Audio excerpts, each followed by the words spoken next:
جہاں ایک پھل نہیں ہوتا تھا وہاں عالی شان پھل لگ گئے, قرضے بھی ادا ہوئے.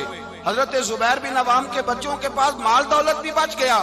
لوگ جب کہتے ہیں یہ ساری کس چیز کی برکت ہے, اور فرماتے یہ ساری سجدوں کی برکت ہے, یہ رب کی بندگی کی برکت ہے جی, اس کی بارگاہ میں نماز پڑھنے کی. مسلمان توجہ نہیں کرتا, توجہ نہیں. جاگ رہے ہیں آپ حضرات؟ یہاں کوئی حکومت اعلان کرے نا کہ ہر نماز کے بعد 500 روپیہ, کتنا جی؟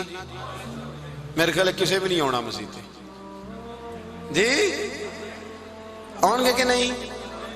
نہیں تھوڑے جے بول دے ہو, جڑے نہیں بول دے ہونا تو بالکل ہی نہیں نہ ہونا, ہونا پکا پتہ لگ. او خدا کے بندو بات سمجھو, رب فرماتا ہے تو مسجد آدھا میں تجھے برکت عطا کروں گا, میں تجھے برکت دوں گا. میں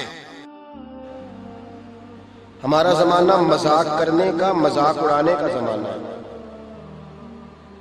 لوگ معاذ اللہ تعالیٰ ایسی ایسی باتیں ڈھونڈ کے لاتے ہیں کہ وہ جگہ جو قابل احترام ہے وہاں لوگ مذاق کرتے ہیں.